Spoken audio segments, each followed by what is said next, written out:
So Republicans in Georgia and all over the country are working on a new strategy after Joe Biden won decisively in the 2020 election. And that is to make America one of the hardest places in the world to vote. Hey, I guess if you can't beat them, screw them. Let me explain. Let me pull up an article for you that helps bring some of all this down. According to CNN, that's a little ad for them right there. New show. According to CNN, the Republican Senate in Georgia approved a bill to roll back mail-in and absentee voting. Specifically, under SB 241, voters would need to be 65 years and older, absent from their precinct, observing a religious holiday, be required to provide constant care for someone with a physical disability, or required to work for the protection of health, life, or safety of the public during the entire time the polls are open, or be an overseas military voter to qualify for an absentee ballot. That's a lot. I mean, that's basically what the law says. That's everything you would need to do to qualify for an absentee ballot in the state of Georgia after this passed the House there, or the Senate there. I mean, it almost seems like they don't want people to be able to vote by mail in Georgia.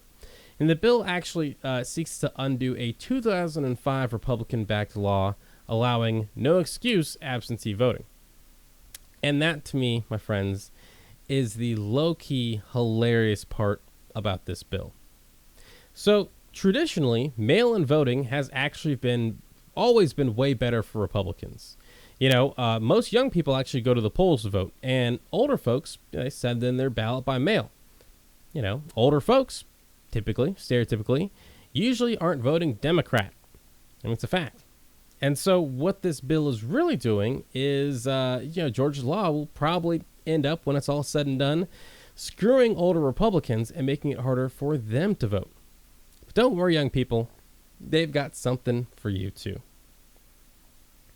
So according to a bill that has already passed the Georgia House, Bill 531, they will now, will also impact your ability to vote if it's approved by the Senate.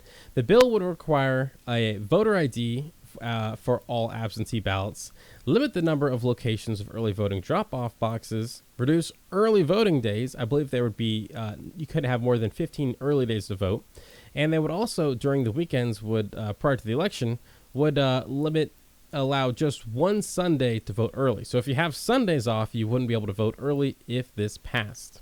And if this also passed into law, and this is the batshit crazy part about this bill, but if it passes into law, individuals could be charged with a misdemeanor crime if they hand out food or water to voters standing in line on election days. Yes, if you could actually be charged with a crime for giving out water and food for people who are forced to stand in these insane lines on election day for really no fault of their own. I mean, the reason why they have to stand in these lines is because in a lot of places, Republicans are like, yeah, there might be a lot of people here, but they're not our people. So instead of having a bunch of polling places to make it easy to vote, they decided to have just one. I believe in Kentucky, there was one polling location for, I think it was like 600,000 people. We're all supposed to go to this one place to vote, and people ended up standing in line for hours and hours to vote. And most of those people standing in line weren't white, if you know what I'm saying. Now, people always like to say that both parties are the same, and I get it. Politics just sucks sometimes. You know, Republicans try to, take away women's rights and do a bunch of other horrible shit. Democrats can't seem to figure out how to do anything, including passing a $15 minimum wage. But both parties have their problems. But there's only one party that doesn't give a shit about democracy. You know, find me the state that Joe Biden lost that they're trying to take away people's right to vote there. You know, find me a state where they're making it a crime to give out food and water to voters.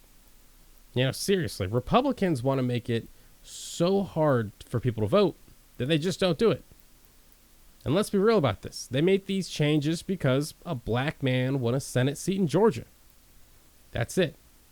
I mean, their response to a record turnout in an election, which means that more people are voting in an election than ever, isn't to come up with better ideas, to try to reach out to more folks.